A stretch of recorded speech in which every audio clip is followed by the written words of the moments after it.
क्या आप जानते हैं कि शुगर यानी चीनी एक ऐसी चीज है जो पूरी दुनिया में काफी ज्यादा अमाउंट में कंज्यूम किया जाता है। पता है कितना?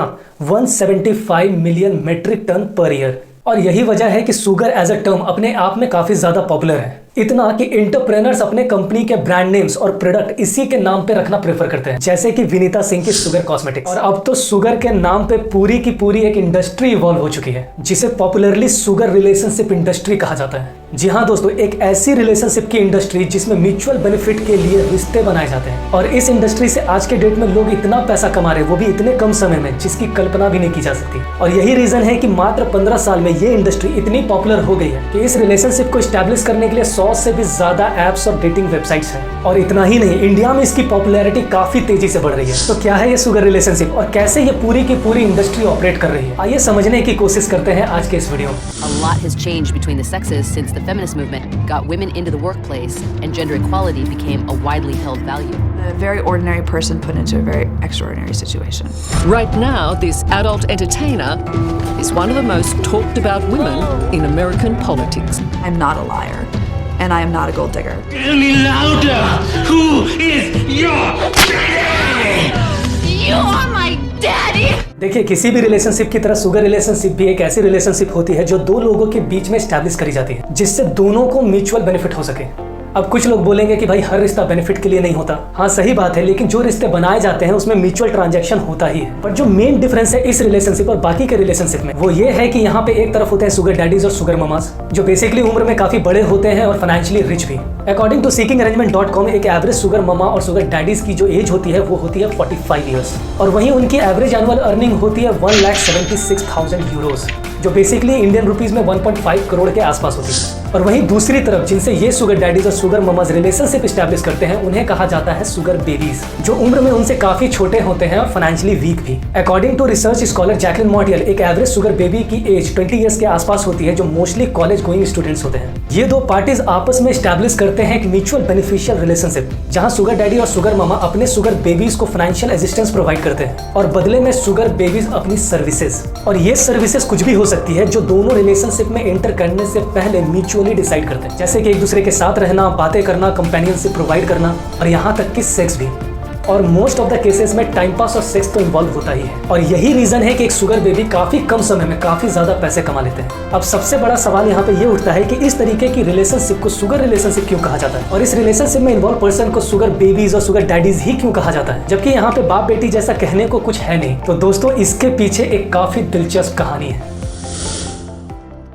दोस्तों, बात है 16th सेंचुरी की। उस समय यूएस और यूरोपियन कंट्रीज की प्रोस्टिट्यूट डैडी को एक स्लैंग की तरह यूज किया करती थी उन क्लाइंट्स के लिए जो उनसे उम्र में काफी बड़े होते थे। बेसिकली डैडी स्लैंग का इंग्लिश में मतलब होता है पार्टनर, बट ये स्लैंग डैडी, शुगर डैडी उस समय बन जाता है जब 1908 में यूएस की largest sugar manufacturing company Spreckels sugar के ओनर एडोल्फ स्प्रेकल्स, जो खुद उस समय 51 ईयर के थे, एक 26 साल की वुमेन एल्मा डी ब्रेट विले से शादी करते हैं। और एल्मा अपने हस्बैंड को प्यार से शुगर डैडी कह के बुलाती, और यहीं से ये वर्ड लाइमलाइट में आता है। बट इस पर्टिकुलर वर्ड यानी शुगर डैडी को एक स्लैंग की तरह यूज किया जाने लगा 1927 से, जब स्टैन लॉरेल और ओलिवर हार्डी स्टारर एक फिल्म रिलीज की गई थी जिसका नाम था शुगर डैडीज। और इस फिल्म में उन सभी लोगों को शुगर डैडी से रेफर किया जाता था जो लोग उम्र में काफी ज्यादा होते थे और अपने से कम उम्र की लड़कियों को गिफ्ट्स और मनी ऑफर करते थे फिजिकल इंटीमेसीज के लिए। बट इस पर्टिकुलर वर्ड को पॉपुलराइज करने का क्रेडिट दिया जाता है अमेरिका की एक confectionery company James Welch Coke के एक चॉकलेट सेल्समैन को, जिनका नाम था रॉबर्ट वेल्च। इन्होंने 1925 में एक कैंडी इन्वेंट की थी जिसे इनिशियली पापा शक्कर के नाम से लॉन्च किया गया था, जो काफी पॉपुलर भी हुई। और इसके बाद इसे और भी ज्यादा पॉपुलराइज करने के लिए 1932 में इस कैंडी का नाम पापा शक्कर से बदल के शुगर डैडी रख दिया गया। जी हाँ दोस्तों, इस पर्टिकुलर चीज को करने के पीछे कंपनी का इंटेंशन काफी क्लियर था कि इससे उनके प्रोडक्ट को काफी ज्यादा माइलेज मिलेगी, क्योंकि इस समय तक अल्मा ब्रेट विली और शुगर डैडी मूवी की वजह से ये वर्ड काफी ज्यादा पॉपुलर हो चुका था।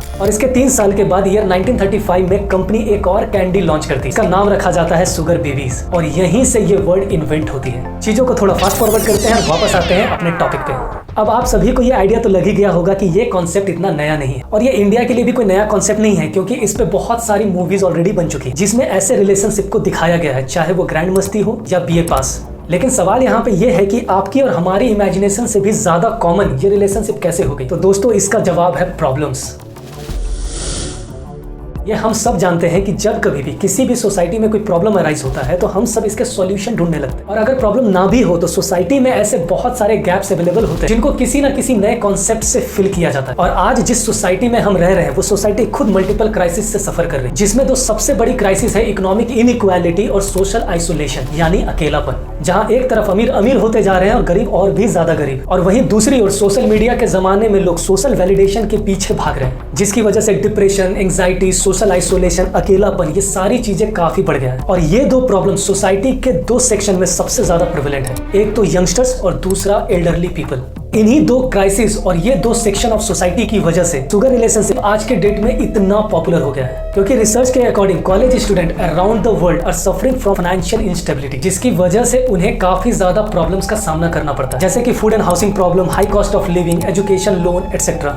अमेरिका की फेडरल रिजर्व की एक रिपोर्ट के अकॉर्डिंग अमेरिका की टोटल लोन का 93% हिस्सा एजुकेशन लोन को जाता है। वहीं एक एवरेज अमेरिकन ग्रेजुएट के ऊपर $32,000 का लोन होता है और 19% स्टूडेंट्स ऐसे होते हैं जो इस लोन को रीपे नहीं कर पाते। और यही सिचुएशन इंडिया का भी है, जहां हर साल लोन का कंट्रीब्यूशन काफी बढ़ रहा है और डिफॉल्ट्स भी। और ये बात कहीं ना कहीं सही भी है, क्योंकि मैं खुद जब यूपीएससी की प्रिपरेशन कर रहा था तो अपने खर्चे निकालने के लिए ट्यूशंस पढ़ाया करता था। और इंडिया में लाखों ऐसे स्टूडेंट हैं जो अपनी स्ट्रगलिंग लाइफ में बहुत सारे पार्ट टाइम जॉब करते हैं, जिसकी वजह से उनकी पढ़ाई सही से नहीं हो पाती। इन सभी फाइनेंशियल हार्डशिप और डिमांडिंग एकेडमिक शेड्यूल की वजह से कुछ student, mostly women, non traditional opportunities को ढूंढ रही होती है, जिससे वो काफी कम समय में ज्यादा पैसे कमा सके। और वहीं दूसरी ओर 45 ईयर प्लस के लोग एक मिड लाइफ क्राइसिस से गुजर रहे होते हैं, जहां वो इमोशनल कनेक्शन और फिजिकल इंटीमेसीज के लिए यंग डायनेमिक यंगस्टर्स को ढूंढ रहे होते हैं, जिनसे वो बातें कर सके, टाइम स्पेंड कर सके और जरूरत पड़े तो सेक्स भी। और शुगर रिलेशनशिप इन दोनों की इन्हीं जरूरतों को फुलफिल करती है, जहां एक तरफ शुगर डैडीज अपने शुगर बेबीज की फाइनेंशियल जरूरतों को फुलफिल करते हैं, वहीं दूसरी ओर इस चीज के बदले शुगर बेबी शुगर डैडीज की जरूरतों को फुलफिल करती है। और यहीं पे एंट्री होती है इन शुगर रिलेशनशिप को अरेंज करने वाली कंपनीज की।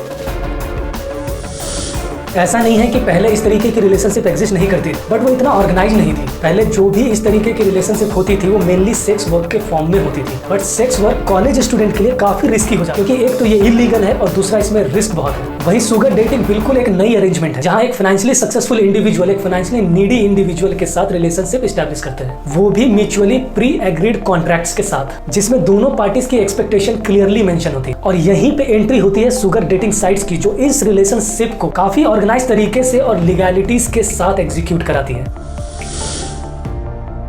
SugarDaddy.com, secret benefits, Astley medicine, what's your price, ये कुछ फेमस शुगर डेटिंग साइट्स हैं जो शुगर डैडीज को शुगर बेबी से कनेक्ट करती है। हाँ, शुगर बेबीज खुद को लिस्ट करके महीने के लाखों कमाती है, वहीं ये कंपनीज करोड़ों। तो क्या है इस पूरी इंडस्ट्री का बिजनेस मॉडल, इसको हम किसी और वीडियो में डिस्कस करेंगे, नहीं तो ये वीडियो काफी लंबा हो जाएगा। बट फिलहाल के लिए आप इसे स्विगी, जोमैटो से कंपेयर कर सकते हैं, जहां सर्विस प्रोवाइडर यानी शुगर बेबीज खुद को इन साइट्स पे लिस्ट करती है और वहीं क्लाइंट्स यानी शुगर डैडी इन साइट्स पे मेंबर बनके शुगर बेबीज को डेटिंग के लिए अप्रोच करते हैं। देन इन बेबीज को अपने क्लाइंट से मिलना होता है और उन्हें अट्रैक्ट करना होता है कि वो उन्हें अपना शुगर बेबी बना ले। और इस चीज के लिए अब कोचिंग इंस्टीट्यूट्स ओपन हो गए, जहां शुगर बेबीज को ट्रेन किया जाता है कि वो कैसे अपने क्लाइंट से मिले, बात करे और अट्रैक्ट करे, जिससे शुगर डैडी उन्हें अपना शुगर बेबी बना। और इतना ही नहीं, अब तो पूरी दुनिया में इनके समिट्स भी होते हैं, इससे इस रिलेशनशिप को और भी ज्यादा पॉपुलराइज किया जा रहा है। आपको लग रहा होगा कि ये तो एक वेस्टर्न कॉन्सेप्ट है, इंडिया जैसी कंट्रीज में ये एग्जिस्ट नहीं करती होगी, बट ऐसा है नहीं, क्योंकि इंडिया एशिया की शुगर डैडी कैपिटल है, जहां इंडिया में शुगर डेटिंग साइट्स के 2 करोड़ से भी ज्यादा यूजर्स हैं और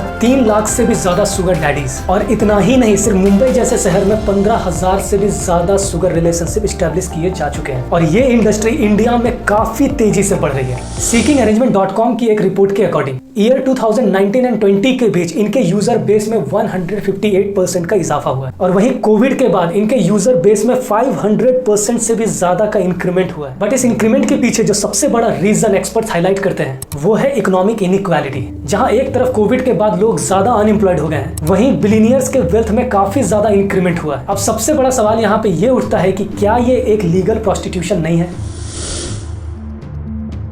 कुछ एक्सपर्ट्स के द्वारा यह आर्ग्यू किया जाता है कि यह प्रोस्टिट्यूशन को लीगलाइज करने का एक यूनिक तरीका, जिसमें शुगर रिलेशनशिप की आड़ में एस्कॉर्ट्स प्रोवाइड कराए जाते हैं। दूसरी ओर कुछ एक्सपर्ट्स और जो लोग इस इंडस्ट्री में इन्वॉल्व हैं वो ऐसा नहीं मानते हैं, क्योंकि उनके अकॉर्डिंग ये प्रोस्टिट्यूशन और एस्कॉर्ट सर्विसेज से काफी डिफरेंट है, क्योंकि इस रिलेशनशिप में जरूरी नहीं है कि सेक्स इन्वॉल्व हो ही। मैक्सिमम शुगर बेबीज इसे एक हाई पेइंग जॉब की तरह कंसीडर करते हैं और कई स्कॉलर तो इस रिलेशनशिप को एक सोशल मटेरियल कंपेनियनशिप की तरह देखते हैं। क्योंकि उनके अकॉर्डिंग किसी भी सोशल मेटेरियल रिलेशनशिप की 3 कैटेगरीज होती है। कैटेगरी 1 क्लासिक प्रोस्टिट्यूशन, जिसमें पैसे के बदले सेक्स प्रोवाइड करी जाती है। Category 2 short term and long term relationship, जो किसी भी ट्रेडिशनल रिलेशनशिप की तरह होती है, जैसे कि ओल्ड एज लोगों को कंपेनियनशिप और भी बहुत सारी चीजों के लिए यंग पीपल चाहिए होते हैं, जिनसे वो बात कर सके, अपना टाइम स्पेंड कर सके और अपने अकेलेपन को दूर कर सके। जैसे टाटा सपोर्टेड शांतनु नायडू की एक स्टार्टअप गुड फेलोज, जो एक सीनियर सिटीजन को ग्रेजुएट से कनेक्ट करती है। और कैटेगरी 3, जिसमें कैटेगरी 1 और कैटेगरी 2 दोनों के कंपोनेंट्स इंवॉल्व होते हैं। आप क्या सोचते हैं? कमेंट करके बताइए। और अगर वीडियो अच्छा लगा तो इसे ज़्यादा से ज़्यादा शेयर कीजिए, क्योंकि ये लोगों में एक अवेयरनेस का काम करेगी। तब तक के लिए जय हिंद।